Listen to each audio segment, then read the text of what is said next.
Welcome to Athletic Ambitions with me, Fiona Carter. And me, Tom Barlow. We are here to share the stories of our Cass and Friends athletes, aspiring Olympians and world champions. We will also interview elite athletes and professionals. They will be sharing their stories, the ups and downs and bumpy ride that their journey may have. We will learn how they persevere and deal with setbacks, train and compete at the highest level, and how their mindset helps with every step of the way. So if you want to hear about our upcoming athletes and learn from the best, this podcast is for you. This is Athletic Ambitions, where every journey begins with a single step.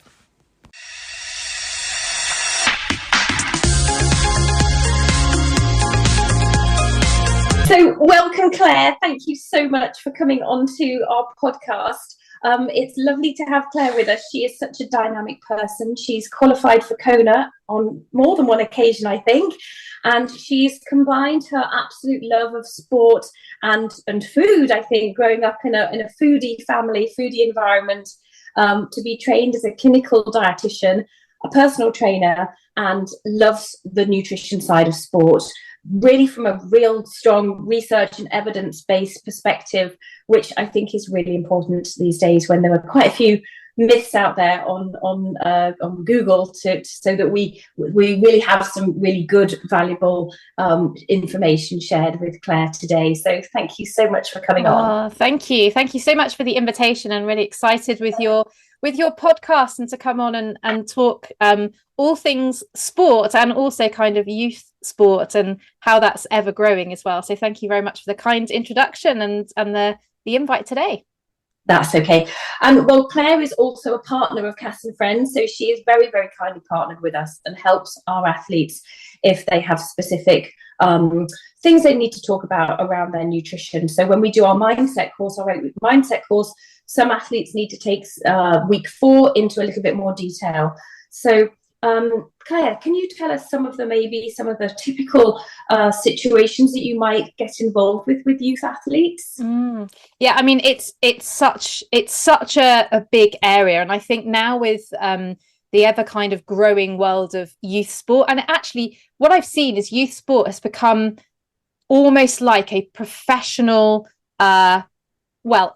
environment around bringing youth sport kind of into that sort of senior level and potentially into those performance pathways as well. And I think that's fantastic because it's really inspiring athletes.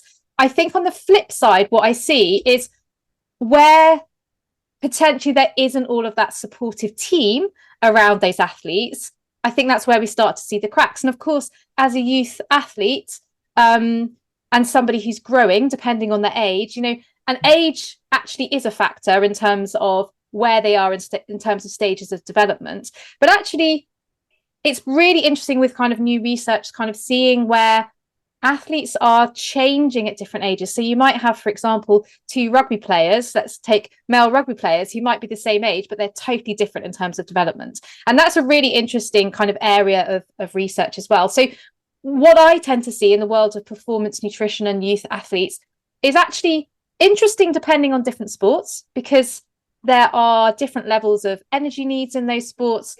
But also, I think also can be sort of different thinking in those sports behind potentially coaches' education around nutrition, or perhaps there isn't any support there for their nutrition at all. And what I've seen more is that there is an absolute interest from parents. So that's brilliant, where parents really want to know kind of what's happening. I think there is often muddled or can be muddled information from coaches, or perhaps older information coming in about nutrition from coaches, maybe what they did as an athlete. But I also see that there are coaches that really want to learn and say, actually, again, we see a hole here. They're asking us, or I see that an athlete isn't performing. So I think I see that on both sides, really. I do tend to see, because depending on the age of that athlete and whether they're male or female and the sport they're doing, there can be this huge mismatch in terms of energy needs. And what I mean by mismatch is where energy expenditure, so the amount of energy they're utilizing, you've got to think of these athletes being at school, they're using their brain for huge amounts, they're growing, and depending on where that stage of growth is. And then often, let's take a swimmer, might be, swimming first thing in the morning before school and after school. There is a very little time actually to actually eat and get that food in. So there is this huge mismatch. And I think, so that's one of the biggest things I see is not necessarily that those athletes are wanting to restrict, but actually, where on earth are they going to be able to get that in during the day? So I see that both from the athlete themselves thinking, I feel really tired, perhaps they're not performing quite as well as they could, or perhaps there's kind of injuries creeping in, but also parents saying, what do I feed this child?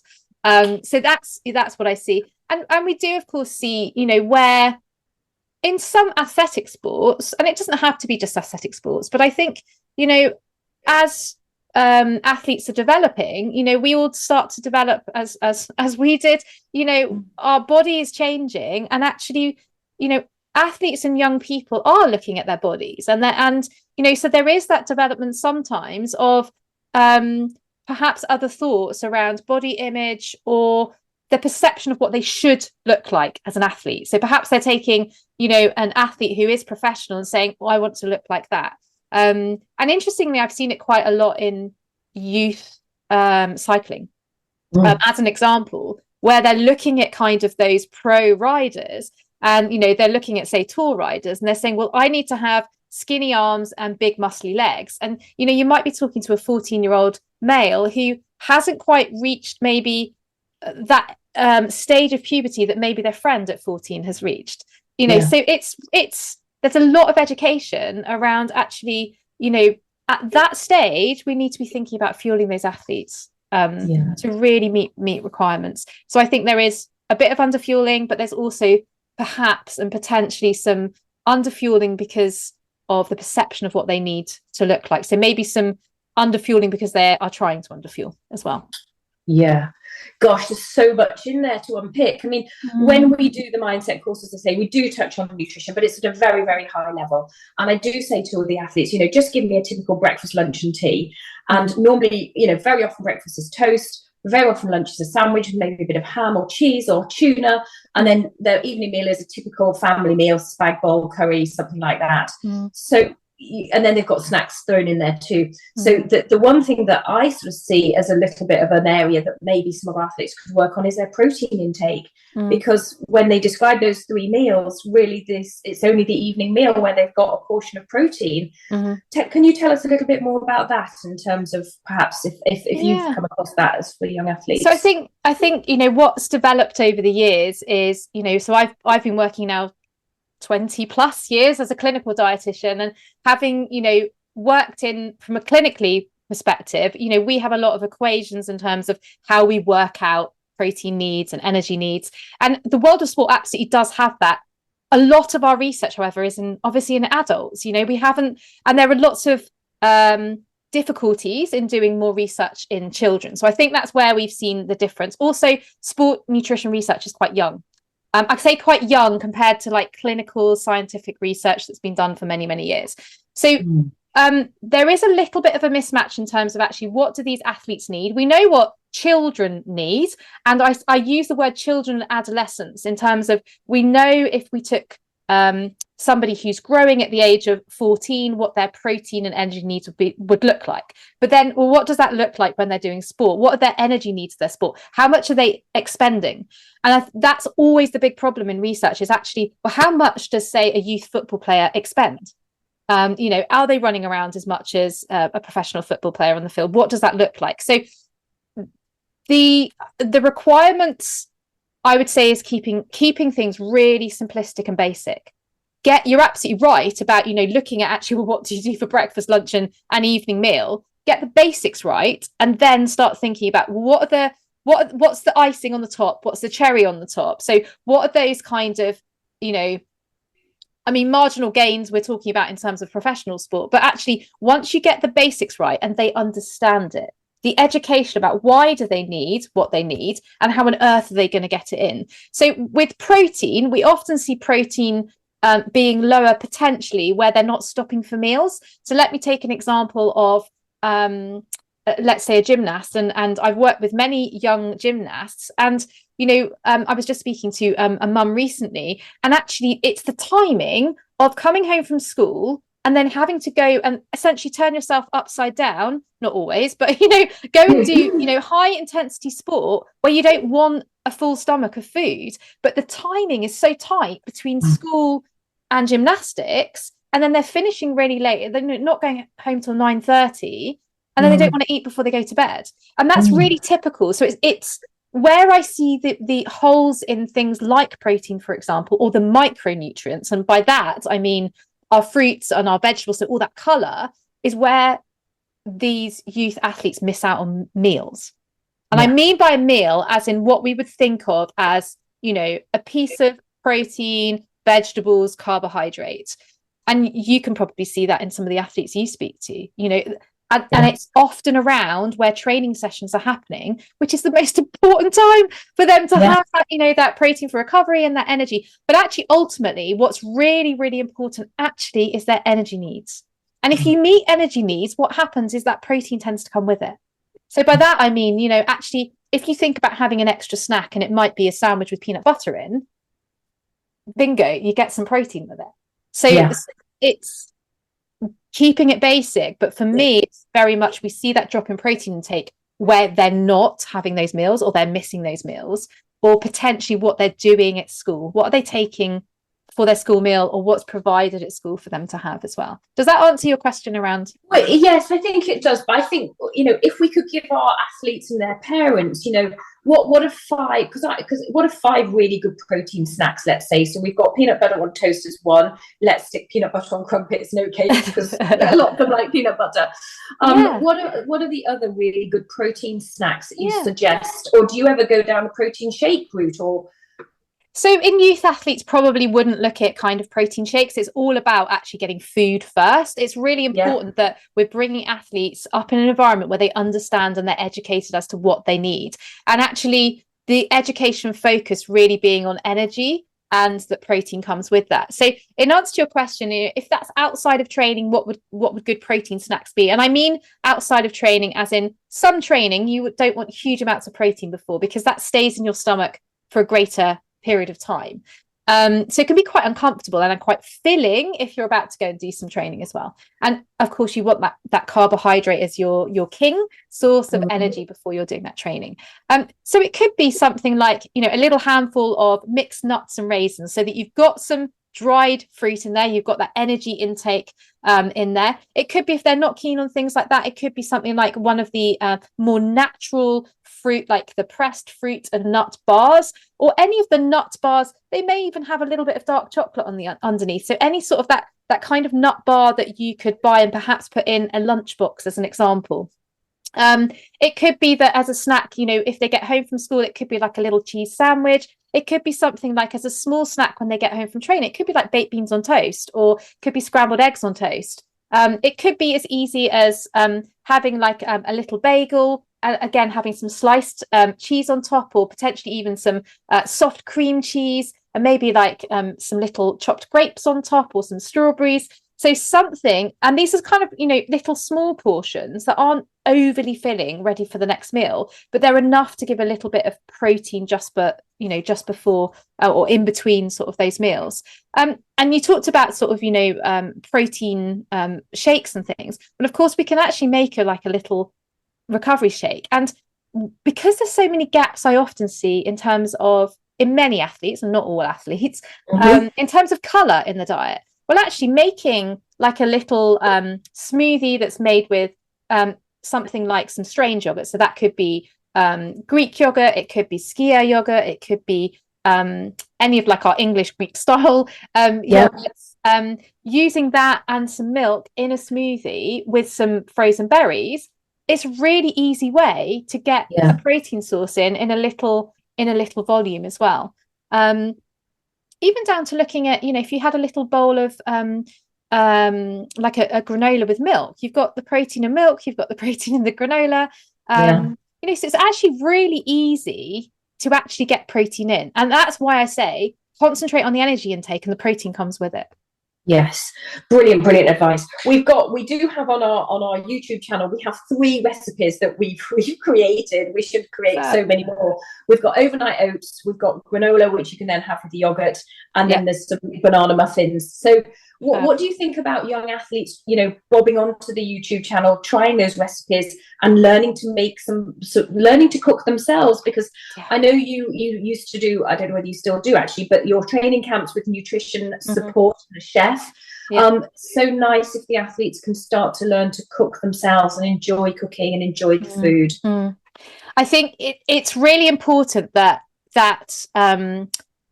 as well with all athletes and adults and children and adolescents, actually being involved in food means that you're thinking about it. If food is something else that someone does to you, as in, it's really difficult in youth sport, because often, because of school and all that training, is that the youth adolescent or child doesn't actually ever then prepare food because they have no time. So I think it's got to be reserved for a time where it's not stressful and that they enjoy doing it. So potentially that might be at a weekend or during holidays. And I would say starting to, learn to cook something like what's a quick after training snack, because when you move into senior sport, you still have those later sessions, and often people go to bed and don't have anything. So actually, what could I cook really quickly? So it could be as easy as, how do I poach an egg? How do I do scrambled eggs? And I'm talking of starting with the basics. And school now is, teaching more cooking, but it's actually, what can I do that's super quick and easy for the evening? And really starting with the basics of, if I needed something really quick and easy to eat, if I wanted to make, rice or noodles with a chicken stir fry, that is so easy to do, but it's just showing somebody how to do that. So I would say if a parent is cooking, that actually just showing them what you're doing. So it might be a really easy, again, cottage pie, spaghetti bolognese, could be making a curry, it could be making a chili. So really the basics of cooking, because then once you learn how to do that, you also learn, actually, perhaps I could put this with this. So I would say definitely learning quick, easy evening meals, and then quick, easy snacks for post-training. So when I say snacks, it would be like something on toast or a small portion of something before they go to bed. So, really, really important. And actually, with my work with things like TAS, the performance pathway, we do cooking as part of that, and certainly have done cooking in some of the DICE pathways that I've worked on as well. And then thinking about kind of even in adults, through some of my business events, we use a performance chef to come in and actually show people how easy it is to be able to make some of these things. But even making like little kind of energy balls, really super easy, or a morning flapjack or something like that. So absolutely, I would encourage athletes to do that. But I think being realistic and introducing that at a time where they have time. So it's maybe a parent encouraging that athlete, or an athlete saying, actually, I would like to do that, but give me some space. Like perhaps I could do it on a Saturday afternoon. So I think that's really important, because otherwise, in my experience, it doesn't happen, because actually it all becomes a bit too much. Yes, no, that's great. I mean, we're talking to a lot of athletes on this podcast and trying to find ways to help our athletes through injuries and setbacks. So that could be something they could do if they did get injured, heaven forbid. Great they idea. could then go, you know what, okay, I'm going to throw myself into 2 months of learning to cook, which would be the gift of their injury, come out with some fantastic ideas and some really good opportunities to feel better. Absolutely. And I think, during that phase of injury, it's so difficult, as from a psychological perspective. And I think, a positive there is actually, what could I do for myself from a nutrition perspective in this time of injury? What do I need to do to support myself? So them learning about that, and then saying, well, actually, I could make some of these things that have got some great amounts of omega-3 in. Perhaps I'll try and cook fish. What does that look like? How do I do it? Do I like it? Is there a different way? So it might be that end up making something like some salmon or trout fish cakes, as an example, because they don't particularly like a piece of fish. But that's a really great way for an athlete to really take on board, well, what can I do for myself to nourish myself and help with that healing process? And perhaps potentially I could do that and learn something along the way. So I think that's actually a really great time to learn, for sure. Yeah, Brilliant. And I won't keep you too long, Claire, but what about some myths? You know, that athletes and parents are going to be on the internet and Googling stuff about nutrition. What are the sort of 2 or 3 myths they need to be aware of, perhaps? Yeah, I mean, gosh, there's so many myths. I think, you know, social media is excellent because there is so much information now. There are so many professionals out there giving advice, which is brilliant. But how do you pick fact from fiction? I think number one, question where the source is coming from. Who are they? Do they have the qualifications to be talking about what they're talking about? And actually stepping back from that and saying, actually, is this sensible advice? You know, if it's quite far out there, actually, is it useful information for me to be putting in place for my my child or as a youth athlete? Actually, is this something that actually is going to improve my performance? So I think that's number one, is questioning the information. Where does it come from? Who are they? What are their credentials behind them? And actually, is that already sensible? Ask yourself that question, because often we can make quite good decisions on that. Actually, you know, if it's some golden bullet or quick fix, it probably is not going to do what it says on the tin. And if it does, there's no longevity to it. So I think that's definitely, you know, a couple of points there. The other thing that I would say is it in line with what you feel is also good nutrition? And by that, I mean, you know, again, if it's lacking a major macronutrient. So by that, I mean, the macronutrients are carbohydrates, fats, and proteins being our major macronutrients. If it's talking about actually, let's take youth boxing, that actually to make weight, you've got to really dramatically cut down carbohydrate and it's got to be for 6 weeks.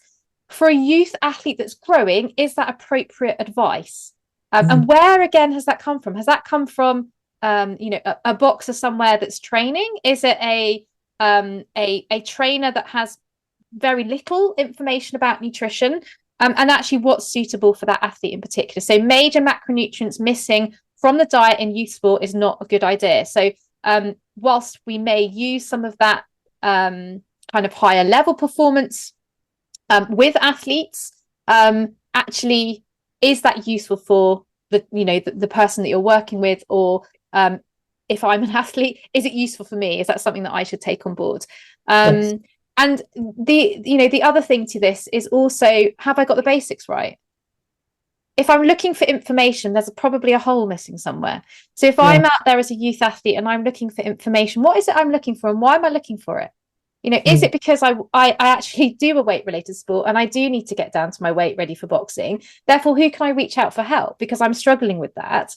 And actually, the other thing is, you know, have I got an over interest in wanting to change my body composition or so my weight or how I look? And actually, again, potentially, could I go somewhere else for that support? Because actually, I'm struggling a little bit with that. So who's a good person to go to? So I'd say if there are big questions out there, potentially ask the people that support you and around you already, helping them to guide you to the best support. So yeah, I would say they're my top sort of 3 major things, really. Yes. And a very simplistic approach I take when I work with the athletes, I just say to them, you know, look at your plate and does it look colourful? Does it look like a rainbow? And you know, without a doubt, I am guilty of serving fish fingers, chips, and baked beans, and I laugh every time I do. Like, that is just hideous. It's not great, but you know, so that's a nice, just one bit of advice, isn't it? Just to look at your plate and just see if it's colourful. And if it hasn't got much colour on, go to the fridge and find some peppers and some chops them up, or you know, put a bit of fruit on the side, some blueberries to get some other colour in there. Yeah, absolutely. And you know, colour, I often do a kind of a little task with people, and if I've got athletes in a room or business professionals in a room, actually often we would lay out food on the table and say, you know, what's it lacking? Or if you visualize your whole day across the table, what color is it? What's the major color that's dominating here? And I think, you know, that's where with training also is that actually sometimes there's a lack of color because of where the training sits. And because you're missing those meals. So actually, where could I get it in the day? Where could I get colour at some of those meals? Because some of those meals are a little bit more difficult for some athletes. But yeah, colour, absolutely. And you know, and as many colours as possible is really important as well. That variety of different colours. So we'll send our athletes' parents off shopping, looking for all sorts of colour. And also sometimes I just say, go shopping with your parents. Just go into the supermarket and go and look for food that you've never never tried before. Yeah. I love certain different grains, different coloured rice, and just try a new thing each week, because that's kind of exciting and fun too, isn't it? Yeah, absolutely. And I think also this is also having parents on board, isn't it? And that can be more challenging, I think, if a parent doesn't have as higher kind of cooking skills. If they're lacking on cooking skills, they may not be as confident to cook some of those foods as well. So I think there's definitely something here about potentially doing that together as a little mini team, in terms of parents and children going and doing that together and thinking, well, again, the basics of where could I start? Because for some people they wouldn't necessarily know, and again, in my experience, sometimes I may presume that somebody might know what red rice is, or wild rice, or quinoa, and somebody might not say to you, I have no idea, because they don't want to look like they don't know anything. So I think, again, starting at the really basic level and having that conversation about kind of cooking skills in the first place, and keeping things super simple, and then sort of building on that. But I love the idea of shopping together. I think again, where the problem in youth sport is the time available to do these things. But if they do happen to go on a Saturday, or potentially is it that they're picking up a few things before they go training, where is the scope to be able to kind of get that in? But yeah, I think looking and seeing what's available, and it's taking really responsibility themselves, and starting to have that handed back from parents as well is really important. As I said at the beginning, it's not about this food happening to you, it's you being involved within that food, because that's it's such an important piece and jigsaw of an athlete's training. A huge part. It's huge, isn't it? It's we're in the sport of triathlon, and we know that it's an expensive sport, and sometimes people can not finish a race simply because they haven't fueled enough, and that just seems so mad, doesn't it? Because they spent all that money traveling to this race, entering it, all the kit and equipment they need, and then they don't finish it because they haven't eaten enough. And yeah, absolutely. And I think it's often, I wonder, it's because of something that we all have to do. We all have to eat, but the importance on it isn't given enough. It's not given high enough importance or priority. And actually, if you really took note of that, your marginal gain, so by that I mean like the small incremental changes, are absolutely huge in terms of what you get back from that. Yeah.